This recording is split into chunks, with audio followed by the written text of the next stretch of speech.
is the Vintage RPG Podcast, your source for the best in classic and contemporary RPGs. With your hosts, Hambone and Stu. Welcome to the Vintage RPG Podcast, coming at you again from the clubhouse hidden somewhere in the swamps of New Jersey. I'm John Hambone McGuire, and with me, as always, is the founder and publisher of Unwinnable. The last Odyssey that he went on was carrying books from the house to the clubhouse, up and down multiple flights of stairs and a ladder. Stu Horvath. True. It's a lot of work hauling the books up and talking about them and then hauling them back and up. Especially if they have to go into the loft, and then, you know, if Jared left any kind of like toys out, or that one time he left a crayon on the stairs. So I do this thing where I periodically, if I'm doing something a lot, like going up in the loft, carrying heavy things, and the loft is sort of just walking up a step ladder to a second floor that's just open. If I do that a lot, I start to ponder, is this what's going to get me? like, is this going to be the method of my death? And like falling, being buried under role-playing books when I'm 60. The intersection of being a collector and fatherhood, existentialism. So we got a killer show today. I'm very happy because an old dear friend of mine has a new project in the works. In fact, two old friends of mine, Teenage Odyssey, which is written by Chuck Kranz from the Defender of Kobold's Twitch channel and dev edited by my buddy Adam Rose, with a lot of killer art from my other buddy, Marie Enger. It's on Kickstarter right now from Cannon Outer Studios. And with us today to talk about Teenage Odyssey, we've got Chuck and Adam. What's going on, my friends? Hey. Yo. We are here. We are, in fact, Chuck and Adam. That is Welcome. highly accurate, yeah.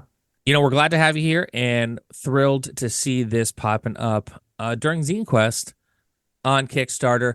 Something that is for Mark of the Odd, which I think is very cool. Something that I haven't seen a lot of people do adventures for, because mostly, you know, when you're popping through Zine Quest, you're seeing things from Merkborg, Mothership, and things in that realm, 5e, across the board. But this is something cool, a little something different. Why don't you tell our listeners about Teenage Odyssey? Yeah, so like you threw out there, it's a Mark of the Odd built onto the End of the Odd core system. It deals with playing as early teenagers, surviving just the weird times that were the early to mid 90s. Yeah, that's it in a nutshell. I mean, Well, in not just the weird times, but like in generally, like the type of media that you would consume during the 90s tends to happen to you as well. Like a lot of things that I've been involved in when we do play it kind of reminds me of like Three Ninjas, where they're kids getting in these adventures, or teenagers getting in these adventures when, you know, like it would typically be a movie and not real life that this sort of thing would happen. What made you want to do it in the early to mid 90s? that's when I was that age range. And I remember, you know, getting home from school and hopping on my bike and just disappearing until it was dark, you know, going down by the lake, finding tunnels to crawl in, just living dangerously. Why on earth would you just like find a random tunnel and crawl into it? Why would you not crawl you into a random tunnel? Because I love life. In fairness, Stu, they live in Missouri, which is the New Jersey of the Midwest. We got to correct that. Yes, we live in do. Kansas, which is the superior of the two Midwest states right there. I always get that mixed up with the Kansas City, you know? Right. Because Kansas City, most things that it's known for is on the Missouri side, but there is a Kansas City, Kansas. They're both together, and like you can cross the street and be in a different state. And so, I grew up on the Missouri side, and I'm sure a lot of my relatives would kill me for not saying Missouri. But Taking the Missouri. So I grew up on the Missouri side, and yes, played in many a creek, crawled in many a hole. There are caves in this area too, so you know, did a little bit of exploring as a child. Get down in them old drainage tunnels and find out where you can pop up underneath the gas station parking lot. That's where it's at. So Chuck, you're just a little further north of, Missouri, where the Midwest emo is found. Is that it? Yeah. That's it. I'm further east. As Adam puts it, I'm from Lawrence, which is just about an hour outside of That's where the Ghetto Kids are from. yeah. Yeah, there was a mistake. See, when we first met each other, it was a book signing, and so he told me, it was my first time meeting him. He said, "Adam, I'm going to be your best friend," and I just said, "Okay." In all fairness, it was at knife point. Doesn't matter. Yeah. He meant it, and so did I. Yeah. I'm still stuck on the coming up in the sewer grate under the service station. Yeah. Did that really happen? Yeah, absolutely.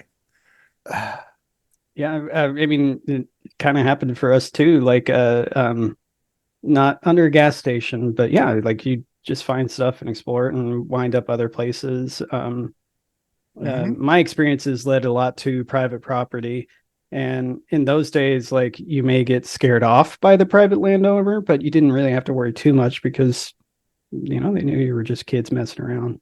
But yeah, that's where I wound up whenever I would go exploring in tunnels, caves, etc. And that's the kind of energy you are both, and your entire team actually is trying to bring to Teenage Odyssey. Yeah. Very much that that wonder and weirdness and that healthy dose of fear. As you play as characters trying to figure out existence. Yeah. Well, and also a coming of age, having to deal with that. And, another big theme of that whole trope is to make sure your parents don't find out what's happening because they couldn't understand it or they couldn't handle it. This is too much for them so you got to try and take it on yourselves. Yeah. Do your parents know now that when you were between the ages of 12 and 14, you were crawling in like sewers and no, they don't know that at all? No, not in the least. No, I did a really good job as a kid and I hid my crimes very well. Until now. Until now. I hope they don't listen to the show. They won't. Yeah. They can't figure out how to work the VCR. They can't figure out how to find a podcast. I'm in the clear. There you go. See, what I like about stuff that's set up in the 90s is that, when we were growing up, and I mean, maybe I'm being presumptuous. I'm about to be 44. So like the late 80s, 90s, that was my bread and butter. But for people in that age demographic, growing up, all the things that were nostalgia pieces were based off of like the 60s and 70s, but now we're far enough removed from the 90s that that feel good coming of age, teenagers going on weird adventures, don't tell mom and dad what's going on, no cell phones, there's still whimsy and weird in the world. Like, I think a game like this is pretty cool to kind of focus on that because, while maybe 10 years ago, a lot of the ideas that will probably pop up in this may have been seen as esoteric. This is the sweet spot now. Yeah. Yeah, that's a good point. Yeah. It's interesting. I just saw an advertisement for a movie that's coming out, Snack Shack or something like that. And it's like a coming of age movie set in like Nebraska or something in like 1991. And it's like the kids get like the lease to the swimming pool, Snack Shack, hijinks ensue.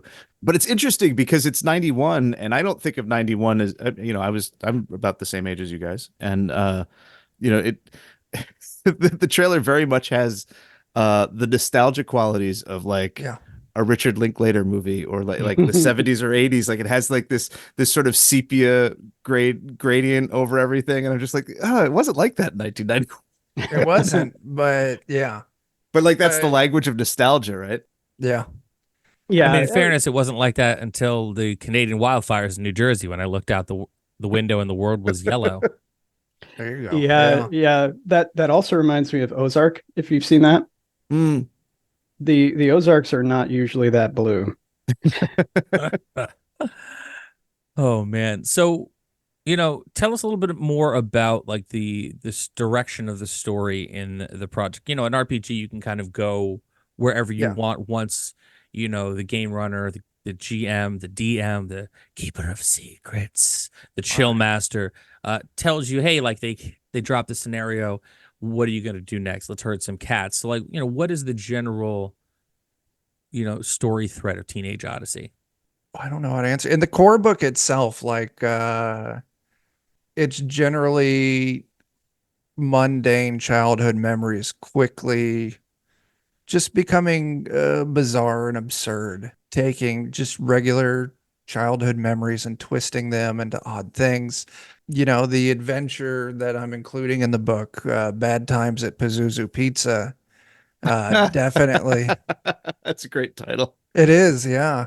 It definitely takes that. It starts off with a regular day after school when you go down to the local pizza place that also has that arcade room set up in the back. You're eating your pizza and just things escalate into a trip across town, which is turned into a hellscape to kill a demon and save the day. And I like that one too, because you all remember the old Swamp Thing cartoon. Who doesn't? Yeah, I put in as many of those monsters from that as possible in that adventure. Oh, that's awesome. How is it working with the Into the Odd system and mapping it to sort of a 90s teenage experience? It's smooth. It's good. So the thing I really like about the Into the Odd system is it's minimalist. It's focused on flavor. It's focused on being able to role play while still keeping just enough mechanics in there to give actual resolution to tasks. And so it was easy to do. The thing that's a lot of people enjoy, myself included, about the Mark of the Odd, Into the Odd system is character creation. In most of those games, you roll your stats. There's usually 3 stats.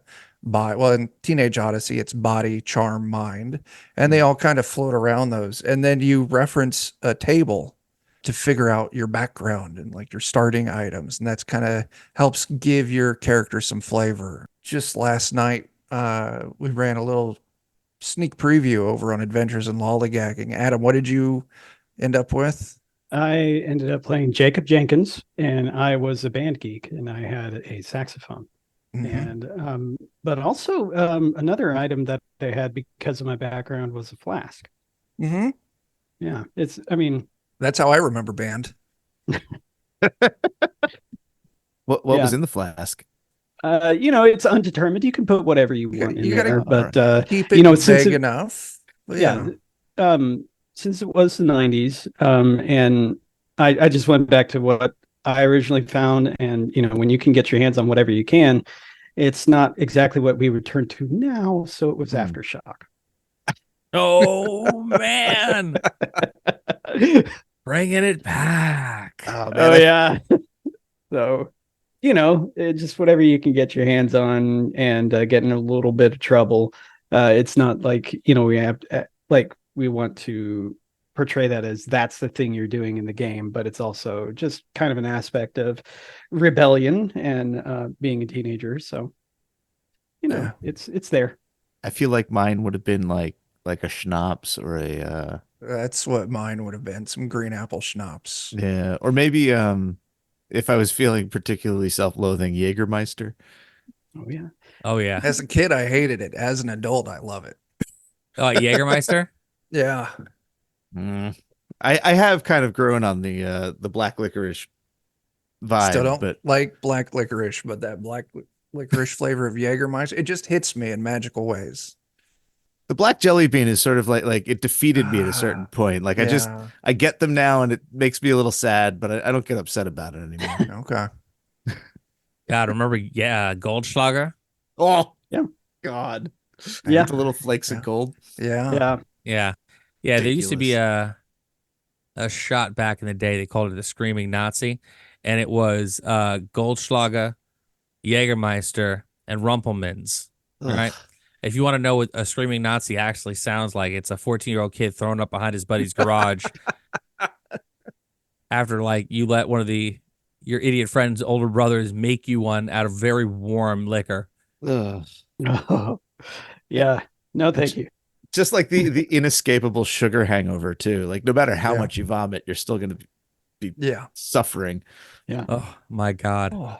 Do you find that Mark of the Odd, do you carry any of the philosophical stuff that's into the Odd, into the design of the games? I think of the Odd, McDowall's stuff as sort of breaking down and recontextualizing sort of the preconceptions of what role-playing games are in a lot of ways, like sort of effortless ways that kind of keep me in awe of the system in a way that is sort of like I'm surprised that there's some, all of a sudden there is the Mark of the Odd and folks are starting to work with the system. I feel like almost like Chris is the only person who could really do odd stuff. Yeah. You look like you have an answer, Adam, because that's a high question for me.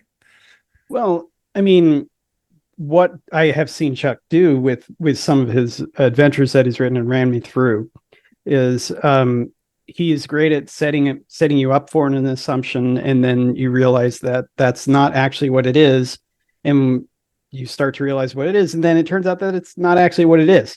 So like for instance, we went to another adventure was we just got our weekly allowance, and we were going down to the Family Video or the Blockbuster, whatever you call it. That's a Bad Day at Fairway.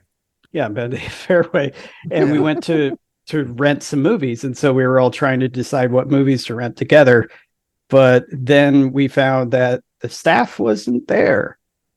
And long story short, it ended up being some sort of cultist rituals that you had to basically find the videos and find pieces to the ritual in order to stave off the coming demon.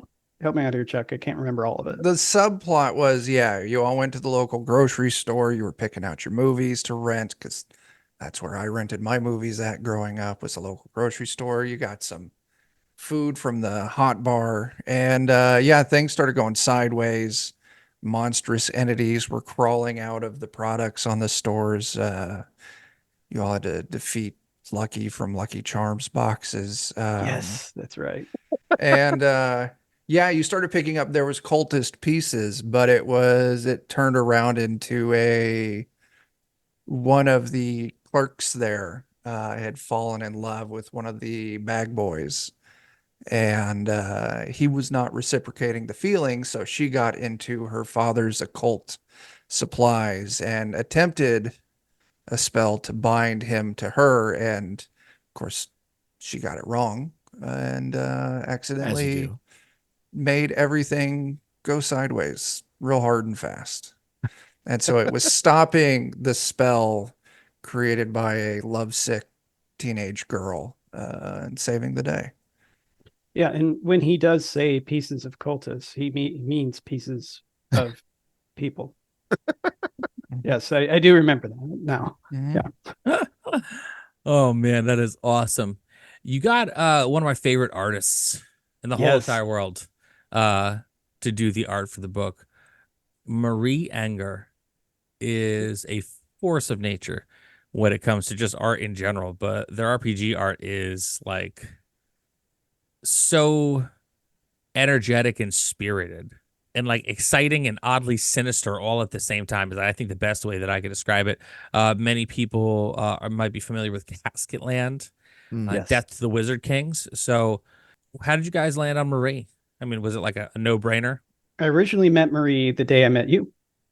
And we all met at PAX Unplugged in 2019. Yep. I think it was. And so we all wound up at a bar, and we were playing a board game about birds. What is that? Wingspan. Yep. And for some reason, we wound up tasting a penny or something as a dare or bet. I can't remember too much, but we all like came together and had that shared moment. And was it the same penny or different pennies? I'm pretty sure it was different pennies. It was all different pennies, and I don't know if it's better or worse, but okay. I don't know if there's any kind of real like way you could go with this. It made a lot of sense at the time. We had to do it. You had to do it, and that we all you slipped in. I forget who was. I want to say it was like Nick Tafani, who was like, "Hey, I wonder what a penny tastes like."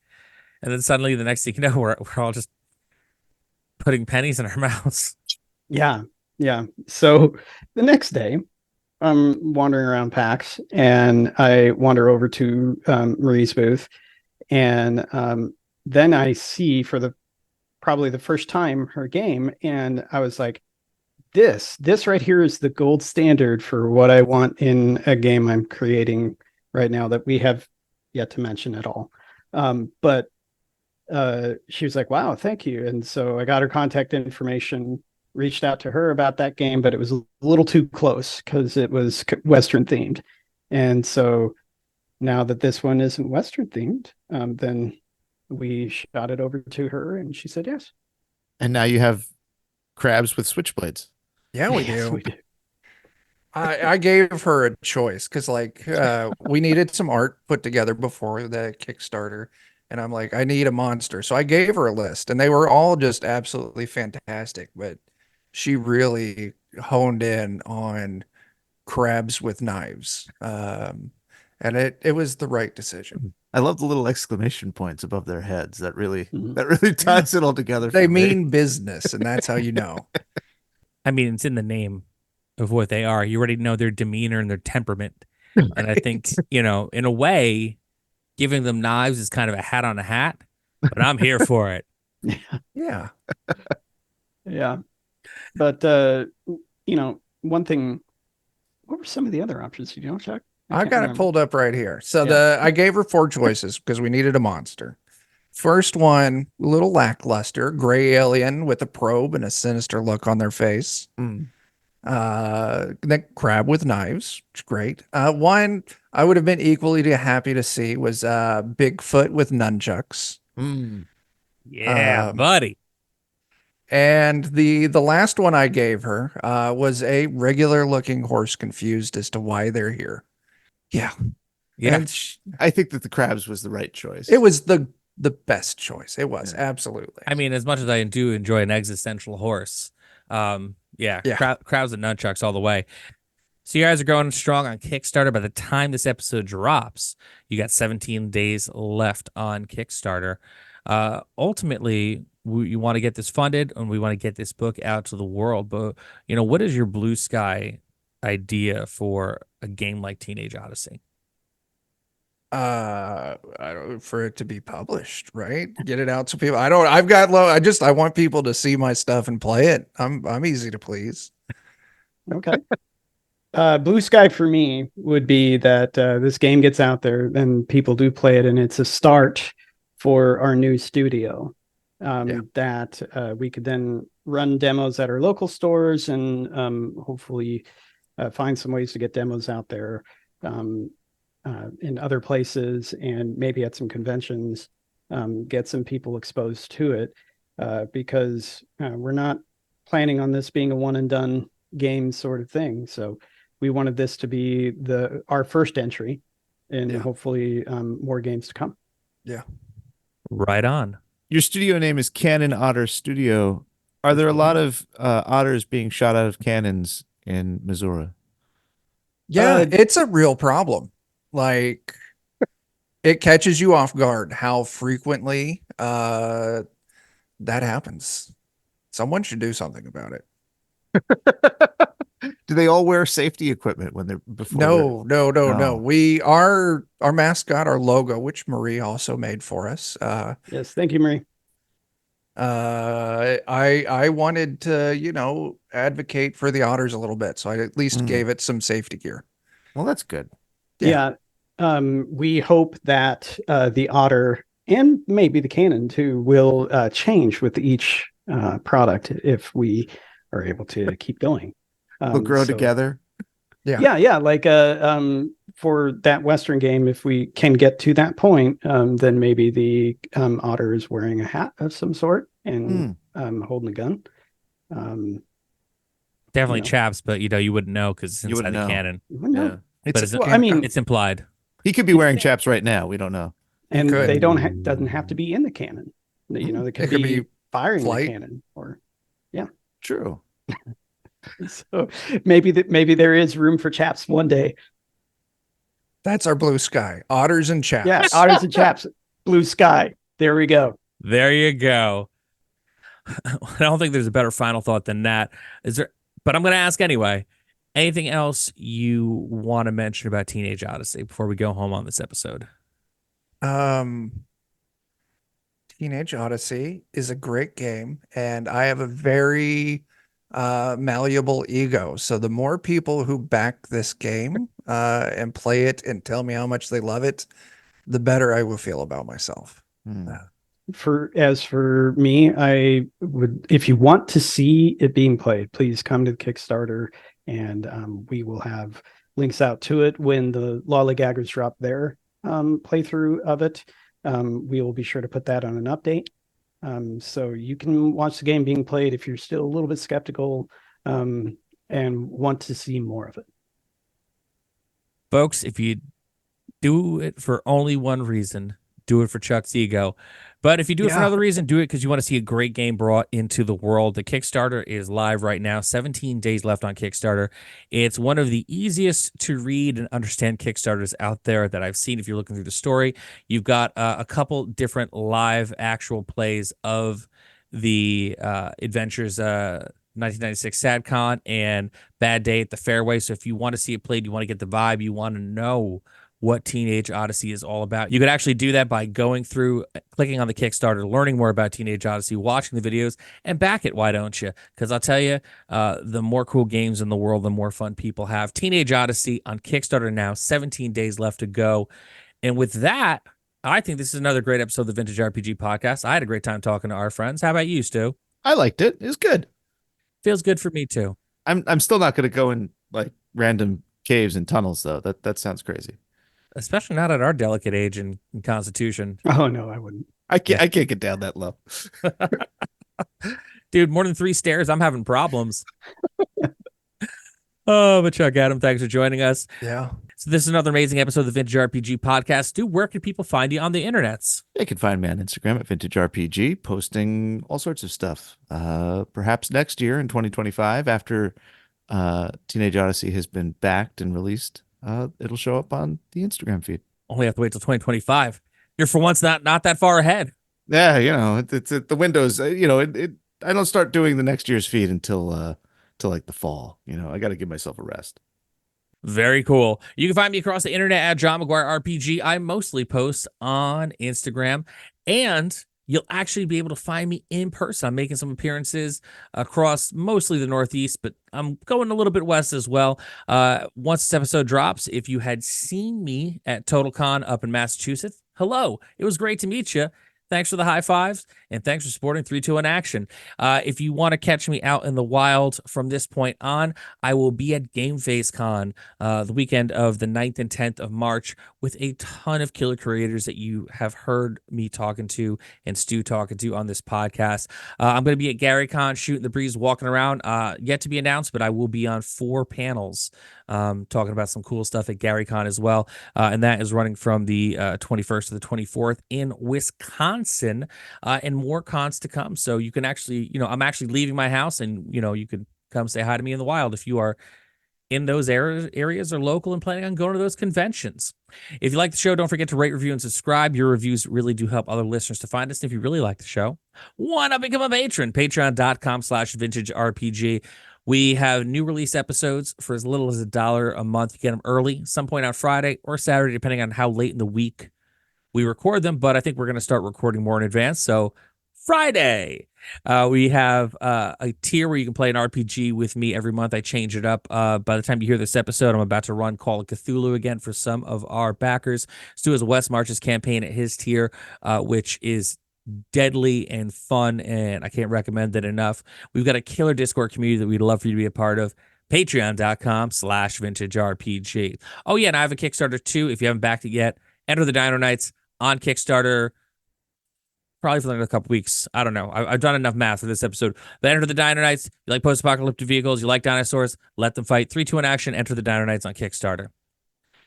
So for Stu Horvath, I'm John Hambone McGuire. May the dice always roll in your favor. Thanks for listening. Don't forget to like, review, and subscribe to the podcast. Every review helps other listeners to find us. The Vintage RPG Podcast is a ham-fisted production. Music by Dego West. Art by Schaefer Brown. If you like the podcast, you should also consider becoming a patron at patreon.com.